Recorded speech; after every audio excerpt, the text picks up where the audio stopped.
de suivre les programmes de la télévision Africa, la chaîne du continent. Aujourd'hui, dans votre émission Questions et Débat, nous abordons un sujet au cœur de l'actualité, le programme Sénégal New Factory, une initiative inscrite dans le cadre du New Deal technologique pour accélérer la transformation numérique du Sénégal. Le numérique représente aujourd'hui un véritable levier de développement, d'innovation et d'emploi pour les jeunes. Pour en parler, nous recevons sur ce plateau M. Bokor Thiam, chargé de programme au ministère de la Communication et Télécommunications au Sénégal, acteur impliqué dans le pilotage de cette initiative. Bonsoir, M. Thiam. Bonsoir, Mme Fatou. Merci d'avoir accepté notre invitation. Merci de m'avoir fait l'honneur en tout cas d'être là aujourd'hui avec vous. Alors, M. Thiam, pouvez-vous vous présenter juste à l'endroit de nos téléspectateurs de la diaspora? Très bien, merci. Donc moi je m'appelle Bokor Thiam, je suis responsable de projet au sein du ministère de la Communication, des Télécommunications et du Numérique. Je suis en charge de piloter le programme Sénégal Digital Factory. Alors, qu'est-ce que le programme Sénégal Digital Factory? Alors, le programme Sénégal Digital Factory, c'est le programme phare du New Deal technologique, qui a une ambition simple, c'est de passer des idées aux produits et services numériques. Il y a deux grands objectifs. La première, c'est réellement de créer un environnement propice à l'innovation. Et le deuxième point, c'est vraiment participer à la création ou développement d'une industrie manufacturière au Sénégal. Donc voilà, grosso modo, c'est que Sénégal Digital Factory.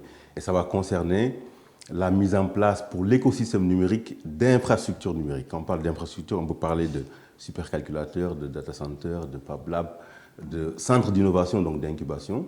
Mais à travers cela également, il peut y avoir la partie accompagnement entrepreneurial qu'on va mettre en place pour l'écosystème du numérique. Alors, pourquoi ce programme est-il considéré comme stratégique dans le cadre du New Deal technologique? Alors, ce programme est important parce que le New Deal technologique, c'est vraiment la stratégie numérique de l'État du Sénégal. Donc, Sénégal Digital Factory est la colonne vertébrale du New Deal technologique. Vous savez, le New Deal technologique est composé de 4 axes. Les 3 touchent Sénégal Digital Factory. Donc, quand je parle des 3, je parle de la souveraineté numérique. D'abord, je parle de la mise en place d'un écosystème numérique. Et je parle également de ce qu'on appelle le leadership africain. Donc, ces 3 axes-là qui sont dans le New Deal technologique sont des points qui sont dans le Sénégal Digital Factory. Donc, le Sénégal Digital Factory, il faut le prendre comme ce qui fait passer la vision à la réalité. Donc, c'est la raison pour laquelle ça touche quasiment l'ensemble de l'écosystème du numérique. Alors, vous expliquez comment, qui s'adresse concrètement le Sénégal Digital Factory? Alors, le programme s'adresse... Oui, alors le programme s'adresse particulièrement, d'une façon générale, à l'ensemble des membres de l'écosystème du numérique.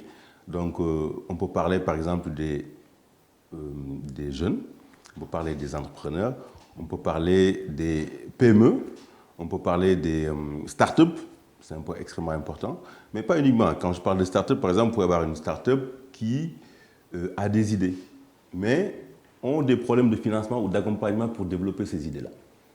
Lorsqu'on parle de PME, on peut parler de PME qui souhaitent innover, mais peut-être qu'il leur manque certains éléments. On peut parler aussi des chercheurs, des universitaires, qui peuvent être des personnes qui vont être dans le mentorat, qui vont nous accompagner. On peut parler également, bien évidemment, des partenaires, voilà, les partenaires techniques et financiers que nous appelons à venir nous soutenir, en tout cas dans le cadre de ce projet-là, qui est le projet Sénégal Digital Factory. Alors, comment le programme accompagne-t-il les jeunes entrepreneurs? Alors, très concrètement, l'accompagnement va se faire sous plusieurs volets. D'abord, comme on a dit, c'est de l'idée au produit. Donc, l'accompagnement va concerner d'abord la partie idéation, donc à travers des formations, à travers des centres d'incubation, à travers ce qu'on appelle des Fab Labs. L'idée, c'est vraiment d'avoir quelque chose au niveau national, d'avoir un maillage national qui va permettre l'ensemble des jeunes sénégalais de pouvoir bénéficier de ce programme-là. C'est vraiment la partie accompagnement, la partie formation, la partie mise en place d'infrastructures qui va les permettre de passer de l'idéation au produit. Bien évidemment, il y a les aspects financiers qui sont extrêmement importants et ce programme-là également a des points sur ça. Et on peut savoir combien de startups vous avez pu recenser? Alors, recenser, en tout cas comme objectif, nous avons comme objectif, à l'horizon 2034, avec la loi Startup Act, de labelliser 500 startups. Également, nous avons comme ambition d'avoir des champions. Nous voulons avoir au Sénégal 50 champions à l'horizon 2034. Quand on dit champions, ce sont des sociétés qui sont capables d'être au Sénégal, de produire des services qui seront utilisés à la fois au Sénégal, mais à la fois dans la sous-région et même au niveau international. Donc les startups occupent une place très importante dans Sénégal Digital Factory et nous y travaillons. Nous allons faire de sorte que ces startups trouvent leur place concrètement dans le projet Sénégal Digital Factory. Alors, peut-on dire que le Sénégal devient un hub technologique en Afrique de l'Ouest? Alors, en tout cas, c'est ce que nous souhaitons. C'est l'ambition que nous avons. Nous allons tout donner pour y arriver. Ce que nous souhaitons, c'est faire partie des top 3 africains dans le domaine du numérique. Nous voulons que le Sénégal soit un hub numérique. Nous voulons que également la diaspora, nous voulons que les talents sénégalais puissent venir participer à ce projet-là. C'est extrêmement important. Quand je dis talent, ça peut être des talents même non sénégalais, hein, si vous avez des jeunes qui sont de la sous-région, qui sont doués dans ces domaines-là. Nous devons faire de sorte qu'on puisse les accueillir dans nos établissements, dans nos Fab Labs, dans nos universités, pour qu'ils puissent donner le meilleur d'eux-mêmes et faire de ce programme quelque chose de rayonnant. Lorsqu'il sera rayonnant pour le Sénégal, pour la population d'une façon générale.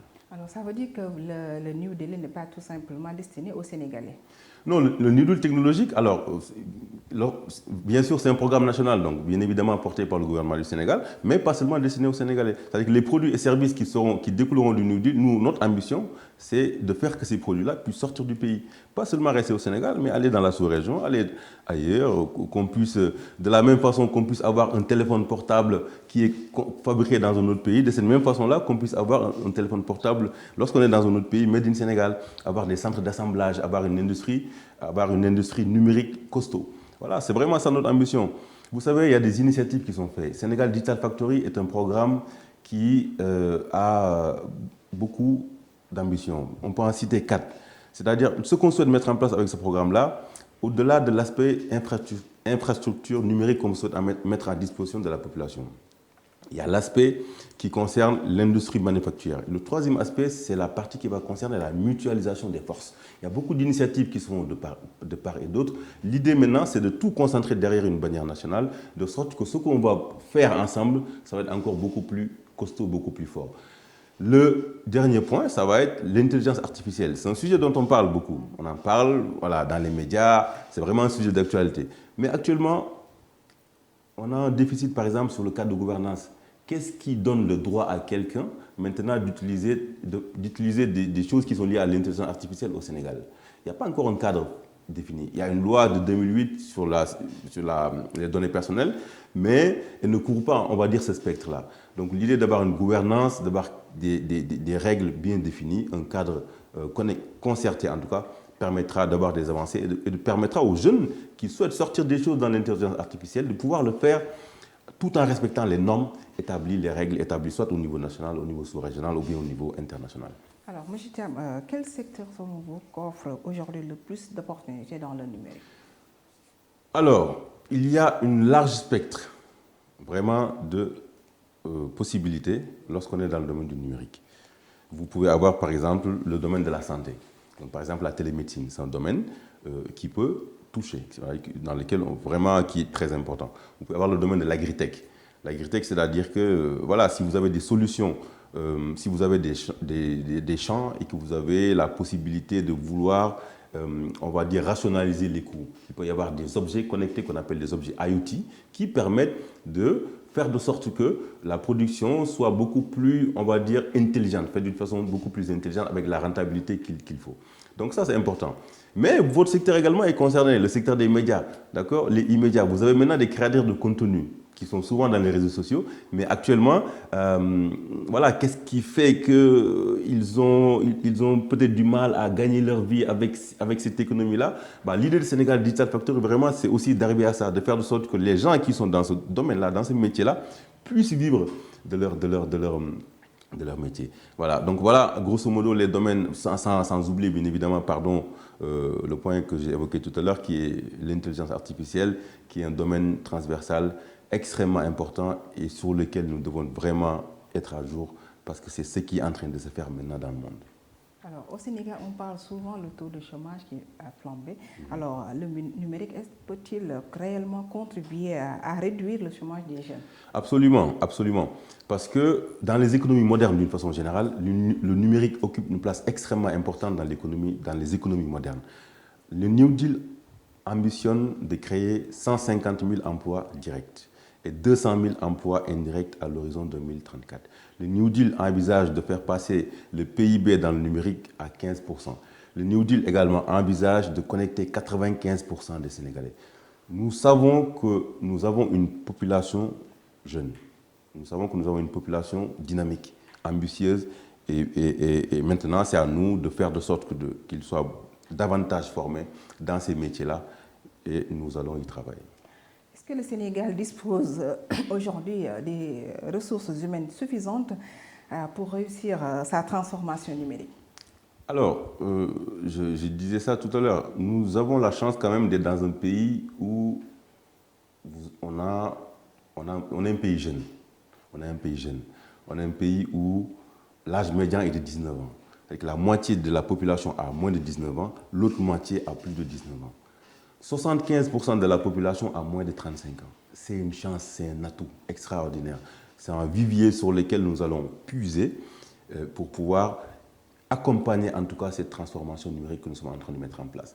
Comment? À travers des formations, à travers de l'incubation. Est-ce que vous savez que l'année prochaine, donc en 2027, l'Université numérique du Sénégal va être la plus grande université du Sénégal. Donc l'Université numérique chez Hamidou Kane va dépasser en nombre d'étudiants l'Université Cheikh Anta Diop aujourd'hui.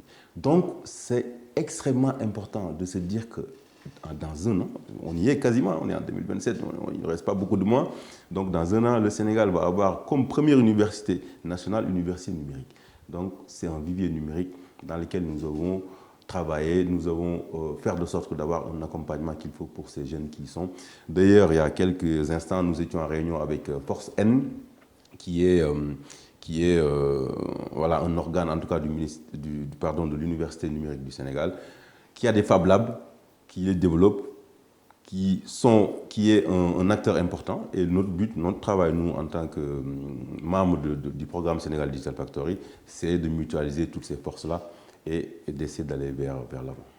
Alors, M. Thiam, vous êtes ambitieux. Alors, vous savez que le Sénégal, la fracture numérique reste une réalité dans certaines zones. Comment y faire face? Alors, la fracture numérique, vous avez tout à fait raison, c'est un réel enjeu pour nous. Alors, pour y faire face, il faut savoir d'abord que nous avons quand même des choses positives que je vais lister. Nous avons, par exemple, des câbles sous-marins. Nous avons une bonne connectivité au Sénégal. Nous avons la 5G, nous avons la fibre optique, nous avons le ministre Alioune Sall qui a lancé le mois dernier, dans le sud du Sénégal, le programme VSAT, qui a pour objectif de connecter plus de 1 million de Sénégalais. D'accord? Donc nous avons ce qu'il faut pour pouvoir déployer, aller vers l'avant. Donc maintenant, à nous d'utiliser l'ensemble de ces outils-là pour pouvoir développer. Est-ce que vous avez pensé au fin fond du Sénégal? Oui, justement, parce que vous savez, il y a ce qu'on appelle des zones blanches et le dernier kilomètre, lorsqu'on parle vraiment de sujets techniques. Les zones blanches, c'est les zones où la connectivité elle est nulle ou bien elle est quasiment inexistante. La technologie VSAT, par exemple, est une technologie qui permet de couvrir ces zones-là. Il y a un travail extrêmement important qui est en train d'être fait aujourd'hui avec la FD Sud. Donc je salue au passage mon ami Lamine Sen, Mahmoud Lamine Sen, donc, qui est en charge de ce programme-là, et donc qui est extrêmement important, qu'on est en train de déployer au Sénégal. Et ces endroits-là sont très concernés. D'ailleurs, la première cohorte on va dire de connectivité a été faite il y a quelques semaines par le ministre, et c'était dans le sud du Sénégal. C'était à Kédougou, c'était vers Kolda, c'était vraiment dans des endroits reculés. Et le but, c'est de connecter l'ensemble du pays, prendre en compte ces zones blanches-là pour que tous ces éléments-là du numérique puissent couvrir l'ensemble de ces zones-là. Alors, vous avez mis en place le Sénégal Digital Factory. Quels sont les principaux défis rencontrés dans la mise en œuvre de ce projet? Alors, les défis sont majeurs quand même. Ils sont majeurs. Il y a une chose qui est importante, à mon sens, c'est le fait d'essayer d'harmoniser, d'orchestrer. Ça, c'est important. Vous savez, il y a quelques jours, j'ai participé à un atelier, c'était sur l'intelligence artificielle, c'était sur 2 jours. Et le premier jour, donc, on a fait pas mal de choses. Et le second jour, avant de démarrer, la personne qui organisait nous a demandé quel est le mot qu'on avait retenu la veille. Un mot. Moi, le mot que j'avais choisi, c'était orchestré. Orchestré, pourquoi? Parce qu'on a besoin de mutualiser. On a besoin de rassembler les forces. On doit passer de la dispersion à l'orchestration. On doit on doit essayer de mutualiser, de faire de la synergie. Il y a beaucoup d'initiatives qui sont par ailleurs. Par exemple, sur les infrastructures. Si on prend uniquement sur la partie des données, quand on parle des données, les data centers, vous pouvez en avoir dans des universités. Dans chaque université du Sénégal, vous avez des data centers. Maintenant, comment on peut faire pour avoir, par exemple, quelque chose de supranational dans lequel les personnes qui travaillent dans le domaine de l'intelligence artificielle pourront aller puiser les données parce que c'est leur matière première, c'est leur ressource de premier niveau pour qu'ils puissent développer ce qu'ils souhaitent développer. Donc voilà, c'est vraiment d'abord mutualiser. Ensuite, bien évidemment, le financement. Ça, c'est le nerf de la guerre, c'est l'argent, mais c'est extrêmement important aussi d'en parler parce que le New Deal est un programme quand même de plus de 1000 milliards de francs CFA. D'accord? Donc sur ces points-là, donc le Sénégal Digital Factory est un programme qui est maturé à plus de 100 milliards, ce programme-là. Nous avons des partenaires financiers qui nous accompagnent, mais nous allons travailler pour en avoir d'autres. Au passage, nous remercions le PNUD avec qui nous avons travaillé pour l'inauguration de l'Unipod de Diamniadio, qui est le premier Fab Lab Digital Factory que nous avons inauguré le 27 avril dernier avec M. José John et le représentant du PNUD au Sénégal, M. Tikoum, également que nous remercions, avec vraiment les instructions que nous avons eues de la part de Roger Thiam, le directeur de l'économie numérique. D'accord, vous avez parlé de numérique aussi, mais comment vous préparez les jeunes au métier du futur? Alors, je pense que les jeunes, pour bien les préparer dans les métiers du futur, d'abord, il faut les motiver, il faut les amener dans ça, il faut les challenger. Il faut les former d'abord, mais également les challenger. Les challenger comment? À travers, par exemple, des hackathons. Vous savez, il y a des dispositifs internationaux ou nationaux qui sont mis en place qui vont permettre que les jeunes soient formés, mais en même temps soient challengés davantage. Donc, Sénégal Digital Factory ambitionne d'accompagner ces jeunes-là, bien évidemment à travers les Fab Labs, à travers les centres d'incubation. Tous ces endroits-là sont des endroits où les jeunes sont accueillis et sont formés de sorte d'avoir des compétences nécessaires encore, ce capital humain nécessaire qu'on parle dans la vision Sénégal 2050 pour qu'on puisse arriver à avoir une société numérique importante. Alors, au-delà du Sénégal, quels sont les pays africains qui inspirent le Sénégal dans le domaine du digital? Alors, en Afrique quand même, nous avons des pays qui travaillent bien dans ce domaine-là. Nous avons par exemple le Kenya, qui est un pays extrêmement important que nous avons visité. Nous avons l'Afrique du Sud également, mais nous avons également quelques pays du Maghreb qui sont des pays qui sont également importants, qui font des choses intéressantes dans ces pays-là. Voilà, nous faisons du benchmark, nous allons un peu partout. On va essayer de voir ce qui se fait ailleurs, dans la sous-région, au niveau de l'Afrique du Sud, de l'Afrique du Nord, en Europe, et même ailleurs. Nous avons des partenariats que nous avons noués récemment, par exemple, avec un pays dont on parle rarement, mais qui est l'Azerbaïdjan, qui dispose de capacités extrêmement importantes sur la cybersécurité, qui est un point, c'est l'occasion d'en parler, la cybersécurité, c'est un point extrêmement important sur lequel l'État est en train de faire des efforts, et parce que c'est quelque chose qui est quand même sensible. Vous savez, les données, lorsqu'ils sont attaqués, on ne sait pas où est-ce que ça peut aller. Et ça peut causer des problèmes pour nous, pour les usagers, pour la population d'une façon générale. Est-ce que dans ce domaine, vous vous investissez pour les attaques numériques? Dans ce domaine-là, on a quand même des organes. On a par exemple le Sénégal numérique qui a les éléments qu'il faut. Nous avons également au Sénégal la direction de la cybersécurité qui existe et qui fait un travail remarquable sur le sujet. L'État investit, l'État a mis en place les moyens. Maintenant, c'est à nous d'être davantage proactifs, d'être davantage formateurs et surtout d'aller regarder partout, d'aller creuser partout. Parce que vous savez, moi, je fais beaucoup confiance à ce qui se fait ici au Sénégal, mais également je fais confiance à ce qui se fait ailleurs, dans la diaspora. Nous avons des personnes sénégalais extrêmement douées dans ce domaine-là. Nous avons des Sénégalais qui sont, que ce soit en Europe, en France ou bien aux États-Unis, qui ont des bonnes notions, des bonnes on va dire, compétences en tout cas dans ce domaine-là. Il faut qu'on capte les meilleures compétences pour pouvoir développer la partie cybersécurité au Sénégal. Alors, quel résultat avez-vous obtenu depuis le lancement de ce programme? Alors, je pense que le jour où nous avons lancé le programme, ce jour-là, on a inauguré l'Unipod, le même jour. En termes de résultats, je pense qu'on est bien. Maintenant, il ne faut pas s'arrêter là. D'accord? Nous avons inauguré l'Unipod de Diamniadio et nous avons comme objectif d'en avoir d'autres. C'est ça notre ambition. L'année prochaine, il y aura d'autres Unipods qui vont être... quand je dis Unipods, ce sont des Fab Labs qui rentrent vraiment dans l'initiative Sénégal Digital Factory. On va en inaugurer davantage, notamment à Ziguinchor. Ensuite, ça va être à Saint-Louis. Et ensuite, ça va être d'autres régions du Sénégal. Le but, c'est vraiment toucher tout le spectre. La vision Sénégal 2050 est basée sur 8 pôles. Nous souhaitons que l'ensemble de ces 8 pôles-là puissent bénéficier du programme Sénégal Digital Factory. Est-ce que vous pensez une coopération entre les pays de la sous-région? Est-ce que vous envisagez une coopération? Alors, pour l'instant, on va dire qu'il n'y a pas de directives précises là-dessus, mais il y a déjà des coopérations. Vous savez, les coopérations peuvent se faire de différentes manières. Lorsque vous allez faire du benchmark, lorsque vous allez dans un autre pays, vous essayez de voir comment ils font, vous faites des réunions avec eux, on va dire ce sont des formes de coopération, ce sont des formes de partenariat qui ont déjà lieu. On va essayer de les accentuer, on va faire de sorte que vraiment la sous-région quand même dans laquelle nous sommes, avec tous les défis qu'il y a. Vous avez vu il y a quelques temps tous les problèmes qui peuvent être liés à la sécurité qui concernent nos pays voisins. Quand je dis voisins, c'est vraiment voisins proches ou limitrophes.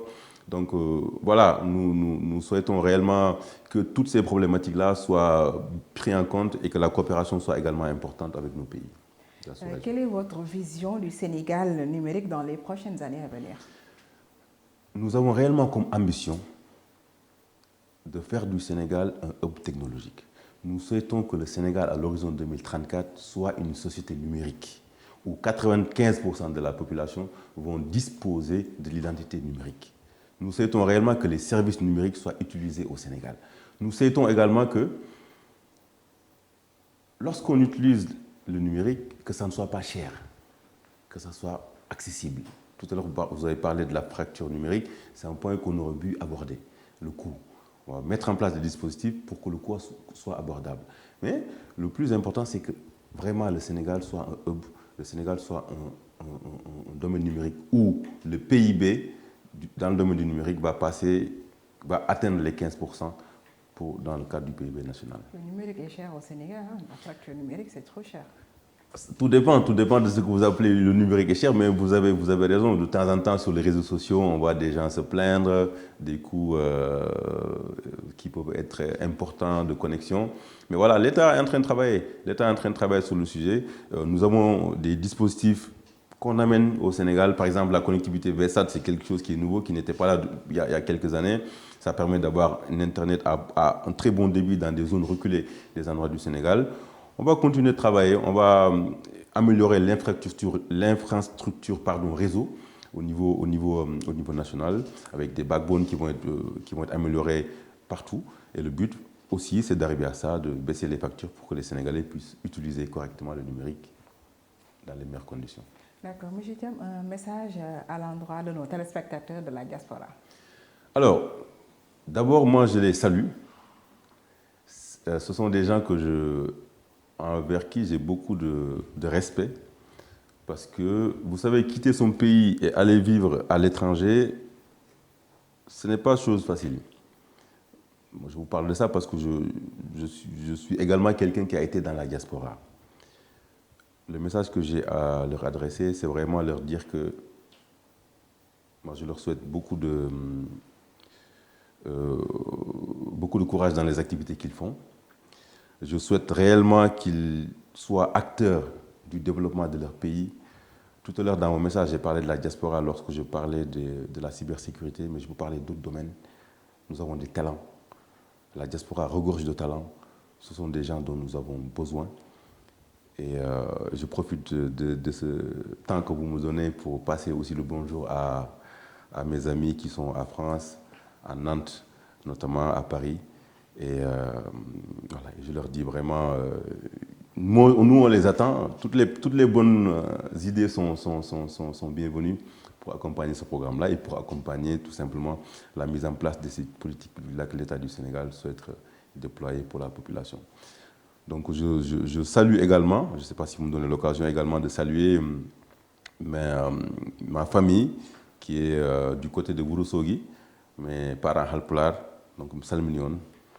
Et puis je leur dis à bientôt, Inch'Allah. Monsieur Thiam, la chaîne panafricaine vous remercie vraiment de votre disponibilité. Moi, je vous remercie en tout cas pour l'invitation. Je vous remercie pour l'opportunité que vous m'avez donnée aujourd'hui d'être avec vous. Panafricaine, c'est un mot extrêmement important. Chers téléspectateurs, merci d'avoir suivi votre émission. Je vous donne rendez-vous prochainement avec une autre personnalité. Merci et bonne suite de programme.